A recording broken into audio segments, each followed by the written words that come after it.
جس واقعے کا اس حدیث کے اندر ذکر کیا گیا ہے اس کو غزوہ غابہ اور غزوہ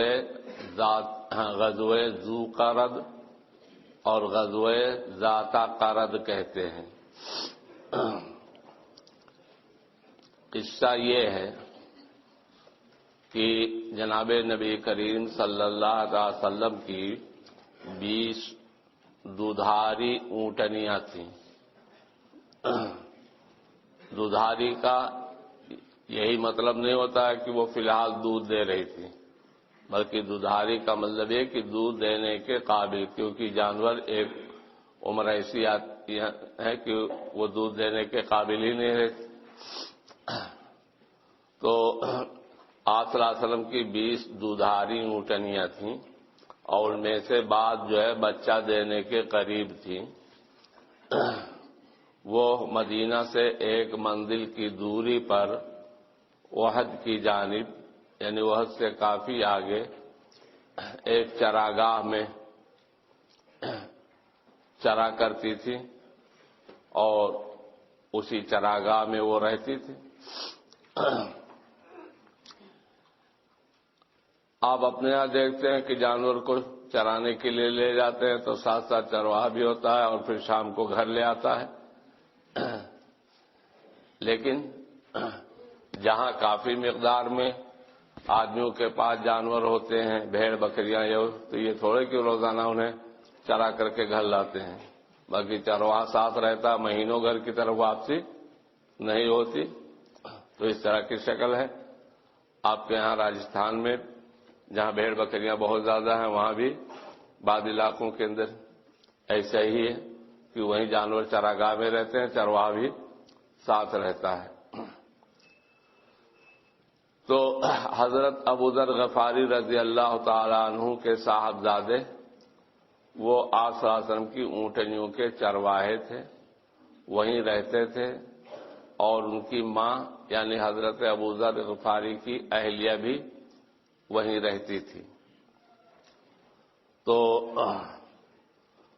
عبد الرحمن ابن عوینہ نام سے معلوم ہوتا ہے کہ بہت پکا سچا مسلمان، لیکن یہ کافر تھا، سمجھے؟ یہ 40 سواروں کے ساتھ اس نے آپ صلی اللہ علیہ وسلم کی اونٹنیوں پر حملہ کیا اور حضرت ابو ذر غفاری کی اہلیہ کو زخمی کیا، ان کو قیدی بنایا اور ان اونٹنیوں کو لے کر چل پڑا۔ آپ صلی اللہ علیہ وسلم کو اطلاع ہوئی تو آپ صلی اللہ علیہ وسلم ایک روایت کے مطابق 500، ایک روایت کے مطابق 700 سواروں کو لے کر چلے۔ حضرت مقداد کو جھنڈا تھمایا اور یہ کہا کہ تم چلو، میں تمہارے پیچھے پیچھے آ رہا ہوں۔ یہ سلمہ ابن اکوع دوڑ میں مشہور تھے، تو یہ اور آگے نکل گئے اور پیچھا کیا ان سواروں کا، چھپ چھپ کر کے کسی درخت وغیرہ کی آڑ لے کر کے بیٹھ کر نشانہ سازتے رہے، بہتوں کو زخمی کرتے رہے، اور وہ اپنا کوئی چادر، کوئی اپنے نیزے وغیرہ سب چھوڑ چھوڑ کر پیچھے پھینک پھینک کر بھاگتے رہے، یہاں تک کہ ساری اونٹنیاں جو ہے آپ صلی اللہ علیہ وسلم کی ان کے قبضے سے چھوٹ گئیں، ان کے پیچھے رہ گئیں، پھر بھی یہ تعاقب کرتے رہے۔ اسی کا بیان ہے۔ ایاس ابن سلمہ اپنے باپ سلمہ ابن اکوع کے بارے میں بیان کرتے ہیں، انہوں نے کہا کہ اغار عبد الرحمن بن عوینہ علی ابل رسول اللہ صلی اللہ علیہ وسلم، مشہور رئیس المشرکین عبد الرحمن ابن عوینہ نے جناب رسول اللہ صلی اللہ علیہ وسلم کے اونٹوں پر حملہ کیا، چھاپا مارا، فقتل راعیہا، پس ان اونٹنیوں کے چرواہے جو حضرت ابو ذر کے صاحبزادے تھے کو قتل کر دیا۔ وخرج یطردها ہوا واناس معه فی خیل، اور وہ اور اس کے ساتھ دیگر لوگ جو 40 کی تعداد میں تھے ان اونٹوں کو بھگاتے ہوئے نکلے گھوڑوں پر، ذرا حالانکہ وہ گھوڑوں پر سوار تھے۔ کہتے ہیں فجعلت وجہی قبل المدینتی، جب اس واقعے کی اطلاع ہوئی تو میں نے اپنا منہ مدینہ کی جانب کیا۔ ثم نادیت 3 مرات، پھر 3 مرتبہ میں نے پکارا یا صباح یا صباح یا صباح۔ یہ استغاثہ کا، مدد طلب کرنے کا کلمہ ہے، وہ اطلاع ہے کہ دشمن نے حملہ کیا ہے، مدد کے لیے آ جاؤ۔ ثم اتبعت القوم، پھر میں نے اس قوم کا پیچھا کیا۔ فجعلت ارمی واعقرهم، پس میں ان سب پر تیر پھینکتا رہا اور ان کی سواریوں کو زخمی کرتا رہا۔ فَإِذَا رَجَعَ إِلَيَّ فَارِسٌ، اگر ان میں سے کوئی سوار میری جانب متوجہ ہوتا، جلست فی اصل شجرۃ، رجع الیہ فارسن، جب کوئی سوار میری جانب متوجہ ہوتا دیکھنے کے لیے کہ کون تیر مار رہا ہے، تو جلست فی اصل شجرۃ، میں بیٹھ جاتا کسی درخت کی جڑ میں تاکہ مجھے دیکھ نہ پائے، میں بیٹھ جاتا کسی درخت کی جڑ کی آڑ میں، کس لیے؟ تاکہ وہ مجھے دیکھ نہ پائے۔ حتی ما خلق اللہ شیئا من ظہر النبی صلی اللہ علیہ وسلم الا جعلتہ وراء ظہری، یہاں تک کہ نہیں پیدا کیا اللہ تعالیٰ نے نبی علیہ السلام کے اونٹوں میں سے کسی اونٹ کو مگر ہر ایک کو میں نے اپنی پیٹھ کے پیچھے چھوڑا۔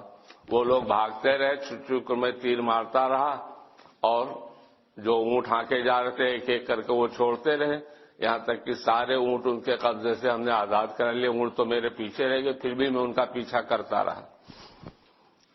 وَحَتَّى أَلْقَوْا أَكْثَرَ مِنْ 30 رُمحًا، اور یہاں تک کہ انہوں نے 30 نیزوں سے اور 30 چادروں سے زائد پھینک دیا۔ کاہے کو پھینک دیا؟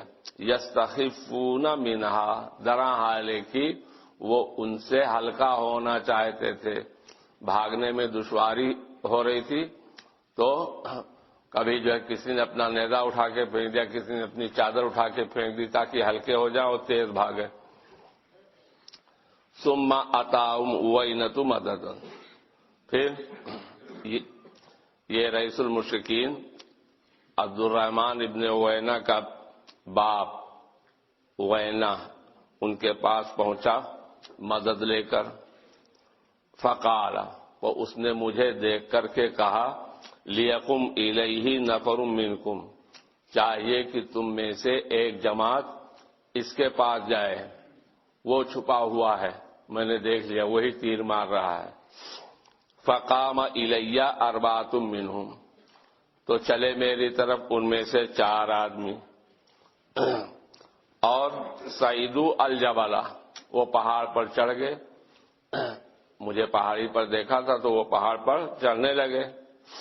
فلما اسمعتهم، مطلب یہ ہے کہ جب وہ اتنے قریب آ گئے کہ میں اپنی آواز ان کو سنا سکوں، وہ اتنے قریب آ گئے کہ میں اپنی آواز ان کو سنا سکوں، یہ ہے مطلب۔ ترجمہ کیا؟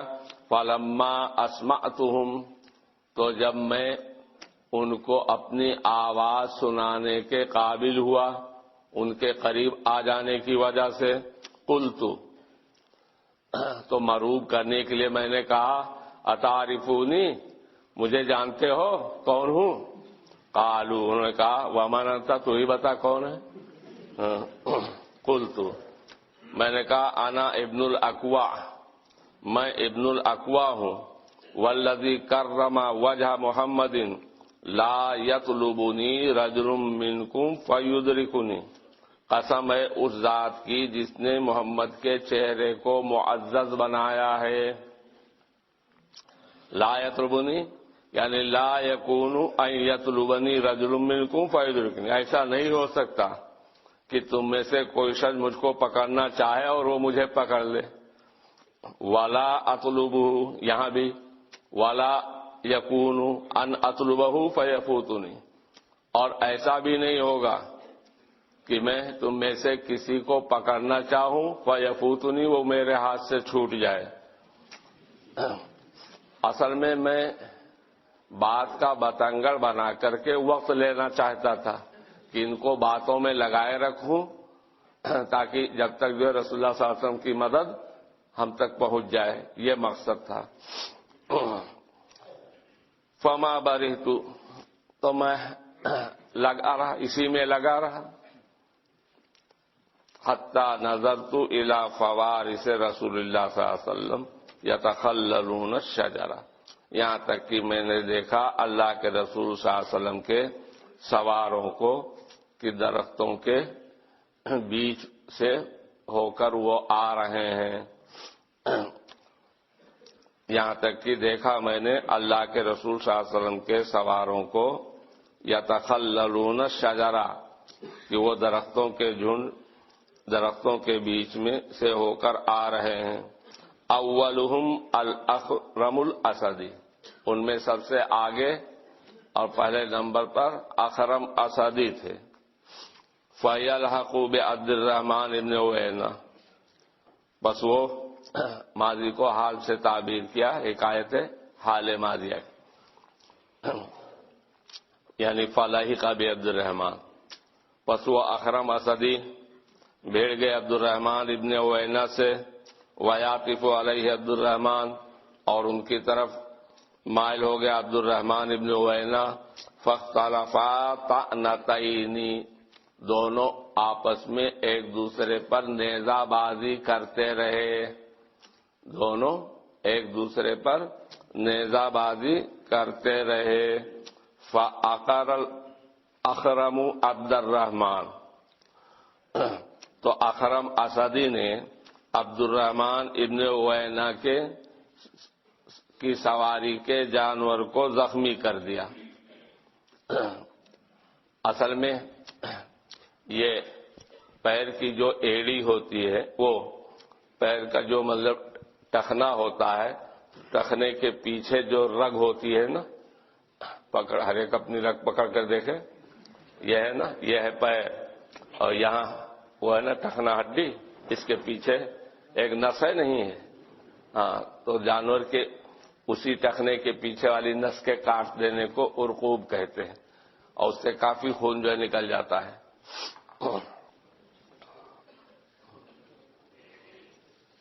تو ارقبہ اور اقارہ دونوں ایک معنی میں آتے.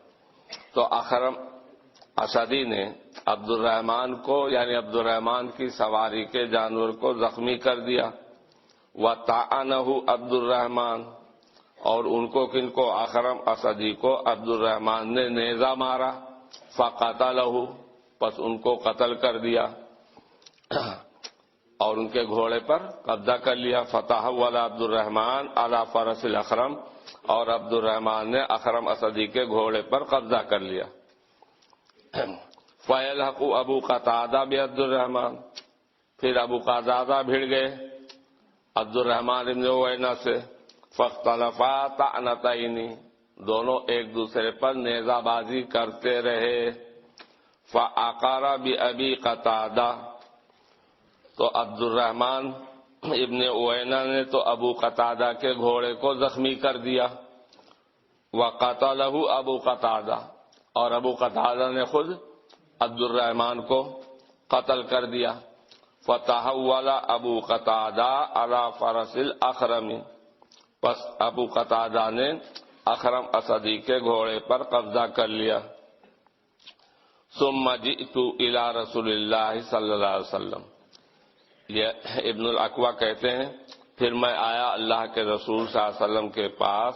وَهُوَ عَلَى الْمَاءِ الَّذِي حَلَّيْتُهُمْ عَنْهُ، درا حال ہے کہ آپ صلی اللہ علیہ وسلم اس چشمے کے پاس تھے جہاں سے میں نے ان کا، کن کا؟ ان مشرکین کا پیچھا کیا تھا، یعنی ذو قرد نامی. اس چشمے کا نام یا جس جگہ وہ چشمہ تھا اس جگہ کا نام ذو قرد ہے. اسی وجہ سے اس غزوے کو غزوہ ذو قرد یا ذات قرد بھی کہتے ہیں. فَإِذَا النَّبِيُّ اللَّهِ صلی اللہ علیہ وسلم فی 500 تو دیکھا کہ نبی علیہ السلام 500 لوگوں کے ساتھ ہیں. فَآتَانِي سَہْمَ الْفَارِسِ وَالرَّاجِلِ تو آپ نے مجھے گھڑ سوار کا بھی حصہ دیا اور پیادہ پا کا بھی حصہ دیا. کیا مطلب؟ 2 حصے کاہے ملے؟ مطلب یہ کہ مال غنیمت جو اس کے 5 حصے ہو کر کے 4 حصے مجاہدین میں تقسیم کیے جاتے ہیں. تو بحیثیت مجاہد ایک حصہ ان کا لگا اور ایک حصہ مزید آپ نے دیا بطور نفل کے، کیونکہ کارگزاری بہت اہم تھی نا، تو ایک حصہ مزید ان کو دیا بطور نفل کے. تو اس طریقے سے 2 حصے ہو گئے. دوسری بات یہ کہ عنوان ہے باب کا باب فی السریۃ ترد علی اہل العسکر. اس باب میں کس چیز کا بیان ہے کہ سریہ جو بھی مال غنیمت حاصل کرے وہ مال غنیمت بڑے لشکر کے پاس پہنچا دے. تو اب یہاں لشکر کون ہے اور سریہ کون ہے؟ آپ صلی اللہ علیہ وسلم جن 500 سواروں کے ساتھ نکلے تھے وہ تو ہوا بڑا لشکر، اور یہ اس سے آگے چلے گئے تھے. کون؟ ابن الاقوا. تو یہ ہو گئے بمنزل سریہ. اور اوپر بیان کیا ہے نا کہ میں تیر مارتا رہا، ان کی سواری کے جانوروں کو زخمی کرتا رہا. وہ بالکل حواس باختہ مڑ مڑ کر دیکھ رہے ہیں، میں نظر نہیں آتا، درخت کی آڑ میں چھپ جاتا تھا کہ آخر کون مار رہا ہے. اور وہ تیزی سے بھاگتے جا رہے تھے، یہاں تک کہ جس چیز کو بھی انہوں نے محسوس کیا کہ یہ تیز دوڑنے کے اندر رکاوٹ ہے اس کو پھینکتے گئے، نیزے وغیرہ اور چادریں وغیرہ وہ سب سمیٹ کر کے میں لایا، جمع کیا. تو جو سریہ کو جو مال حاصل ہوا وہ بڑے لشکر کے پاس پہنچا دیا. تو انطباق ہو گیا، باپ پر نہیں ہوا. سریہ کون ہے؟ لشکر تو حضور صلی اللہ علیہ وسلم کے ساتھ جو تھے 500 یا 700. اور سریہ کون ہے؟ یہ ابن الاقوا. اور اگر ان کے ساتھ کوئی اور رہا ہو تو وہ بھی. اور غنیمت کیا ہے؟ وہی جو مشرکین جو اپنا سامان اپنے کو ہلکا کرنے کے لیے پھینکتے رہے وہ سب مال غنیمت ہے. چلیے. باب النفل من الذهب والفضة ومن أول مغنم. وبه قال حدثنا أبو صالح محبوب بن موسى قال أخبرنا أبو إسحاق الفزاري عن عاصم بن كليب عن أبي الزبير الدرمي قال أصبت بأرض الروم جمرة حمراء فيها دنانير بن إمرة معاوية وعلينا رجل من أصحاب النبي صلى الله عليه وسلم من بني سليم يقال له معن بن يزيد فأتيته بها فقسمها بين المسلمين فأعطاني منها مثل ما أعطى رجلا منهم ثم قال لولا أني سمعت رسول الله صلى الله عليه وسلم يقول لا نفل إلا بعد الخمس لأعطيتك ثم أخذ يعرض علي من نصيبه فأبيت. النفل من الذهب والفضة ومن اول مغنم. مسئلہ یہ ہے کہ اگر غنیمت کے اندر سونا چاندی وغیرہ حاصل ہو، غنیمت میں سونا چاندی حاصل ہو تو کسی مجاہد کو اس کی خاص کارگزاری کی بنیاد پر بطور انعام دیا جا سکتا ہے، جس کو نفل کہتے ہیں. نفل اسی تو کہتے ہیں نا. کیا کسی مجاہد کو اس کی کارگزاری کی بنیاد پر حصے غنیمت کے علاوہ بطور انعام جو مال دیا جاتا ہے اسے کیا کہتے ہیں؟ نفل. تو غنیمت اگر سونا چاندی ہو تو کیا اس میں سے بھی کسی مجاہد کو نفل دیا جا سکتا ہے یا صرف حصہ غنیمت ہی جو ہے دیا جائے گا؟ جمہور علماء کے نزدیک اور جمہور ائمہ کے نزدیک سونے چاندی میں سے بھی نفل دیا جا سکتا ہے۔ غنیمت میں اگر سونا چاندی ہو تو اس میں سے بھی نفل دیا جا سکتا ہے۔ صرف امام اوزاعی اس کا انکار کرتے ہیں، وہ کہتے ہیں از قسم سامان جو چیز ہو اسی میں سے کسی مجاہد کو نفل دیا جا سکتا ہے، سونا چاندی میں سے نفل نہیں دیا جائے گا۔ نفل سونا چاندی میں سے اور پہلی غنیمت میں سے۔ یہ اول مغنم سے کیا مراد ہے؟ لشکر اسلام کے دارالحرب پہنچنے کے بعد، لشکر اسلام کے دارالحرب میں داخل ہونے کے بعد، قتال شروع ہونے سے پہلے جو مال حاصل ہو،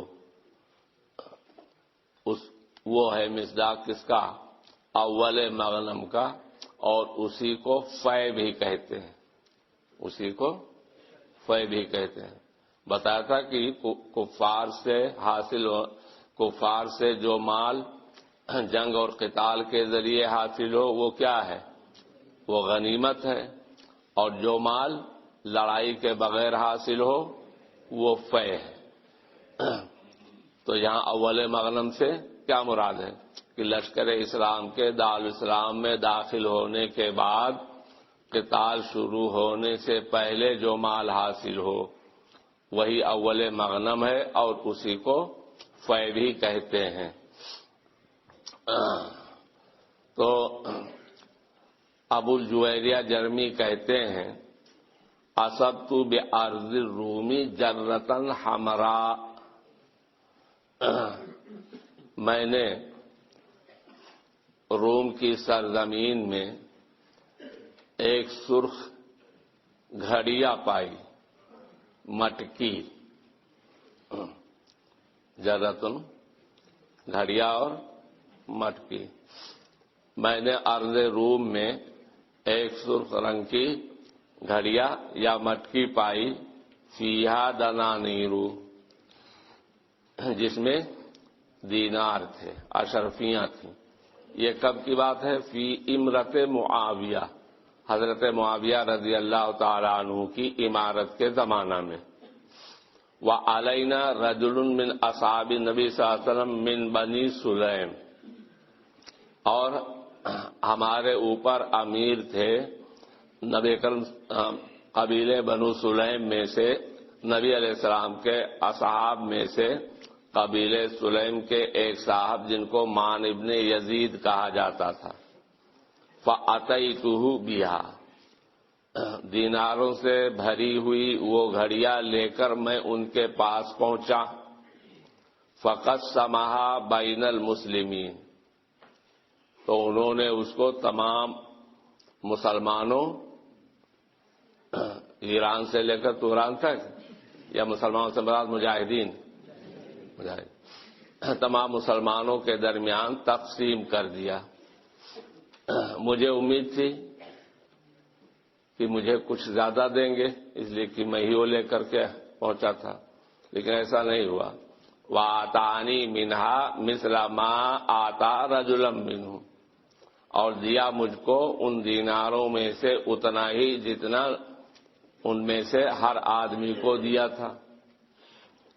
ثم قال، پھر کہا، لولا انی سمعت رسول اللہ صلی اللہ علیہ وسلم یقول لا نفل الا بعد الخمس لآتیتک، اگر میں نے اللہ کے رسول صلی اللہ علیہ وسلم کو یہ کہتے ہوئے نہ سنا ہوتا، کیا کہ لا نفل الا بعد الخمس، تو میں تم کو ضرور دیتا، یعنی مزید۔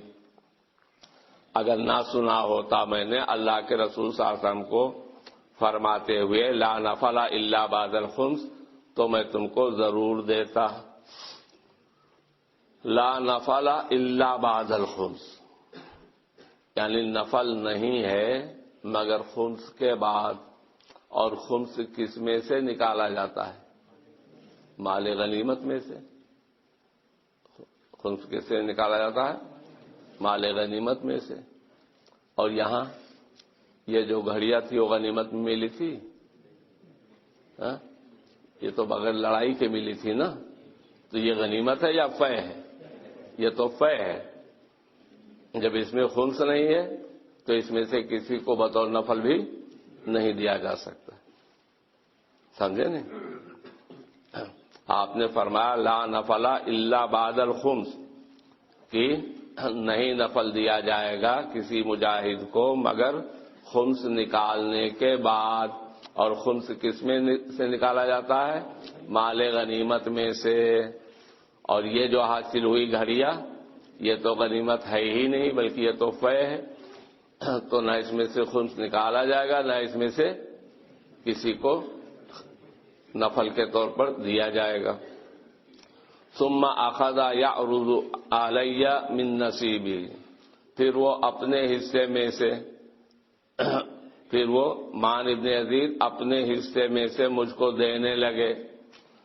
فابیت، میں نے منع کر دیا کہ نہیں، آپ اپنے حصے کے آپ خود زیادہ حقدار ہیں، میں اس میں سے نہیں لیتا. پڑھیے. وبه قال حدثنا هناد عن ابن المبارك عن ابي عوانة عن عاصم بن كليب باسناده ومعناه. باب في الامام يستأثر بشيء من الفيل نفسه.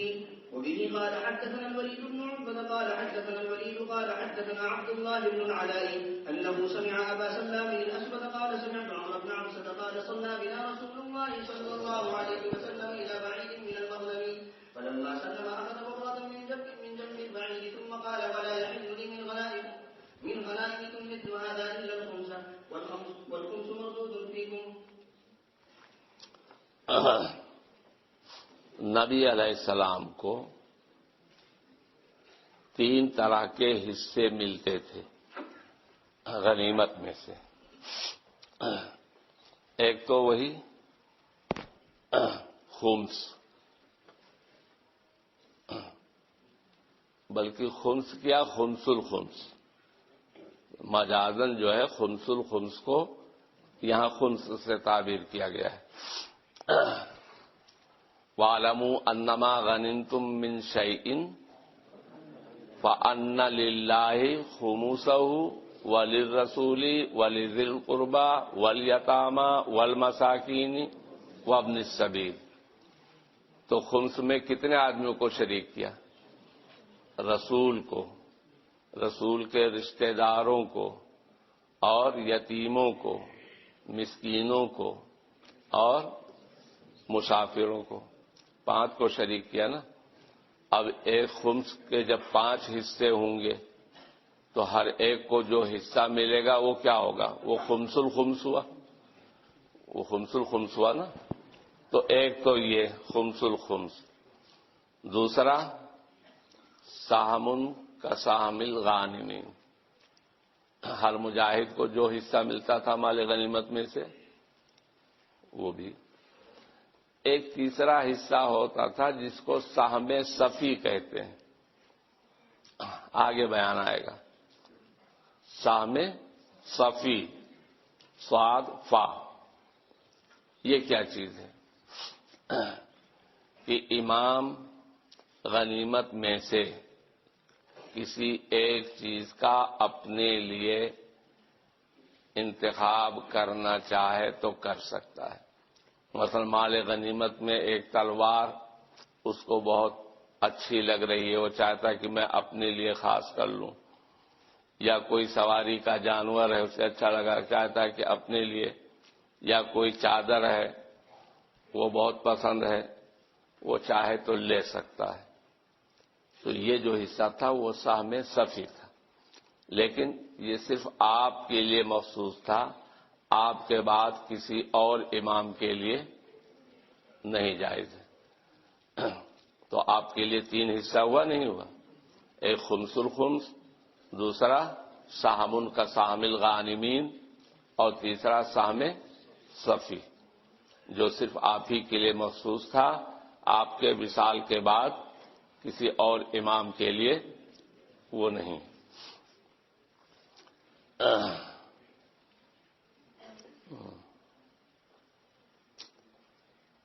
عامر بن ابسہ کہتے ہیں صلی بنا رسول اللہ صلی اللہ علیہ وسلم الی بعیر من المغنم، نماز پڑھائی ہم کو اللہ کے رسول صلی اللہ علیہ وسلم نے میدان میں مال غنیمت کے ایک اونٹ کو سترا بنا کر، الی بعیر، الی بعیر یہاں مراد کیا ہے؟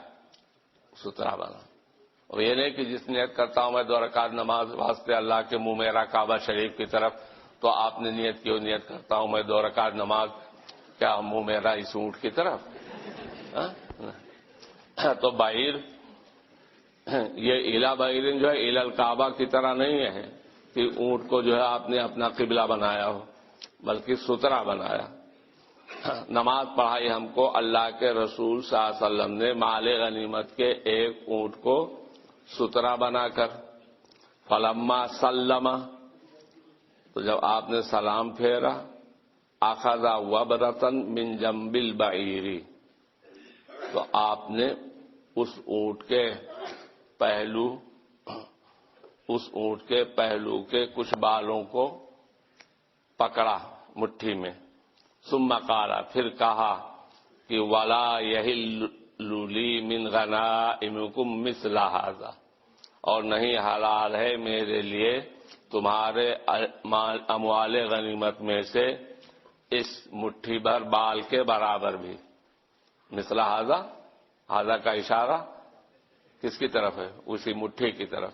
نہیں حلال ہے میرے لیے تمہارے اموال غنیمت میں سے اس مٹھی بھر بال کے برابر بھی، سوائے خمس کے۔ تو خمس بھی پورا آپ کا کہاں ہے؟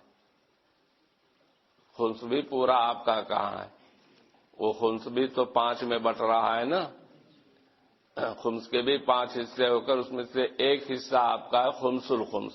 اسی کو میں نے کہا تھا کہ مجازن خمس سے تعبیر کیا، ورنہ خمس الخمس ہے۔ والخمس مردود فیکم، اور وہ خمس یا خمس الخمس بھی جو مجھے ملتا ہے وہ بھی تمہارے ہی اوپر صرف کر دیا جاتا ہے، تمہاری ہی ضروریات کے اندر صرف کر دیا جاتا ہے۔ چلو باب في الوفاء بالعهد.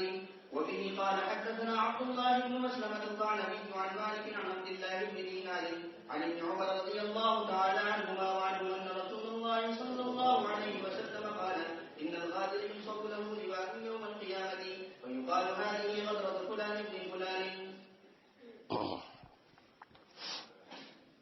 حضرت عبداللہ بن عمر سے روایت ہے کہ اللہ کے رسول صلی اللہ علیہ وسلم نے فرمایا ان الغادر ينصب له لواء یوم القیامت، نقض عہد کرنے والے، عہد شکنی کرنے والے کے لیے کھڑا کیا جائے گا ایک جھنڈا قیامت کے دن۔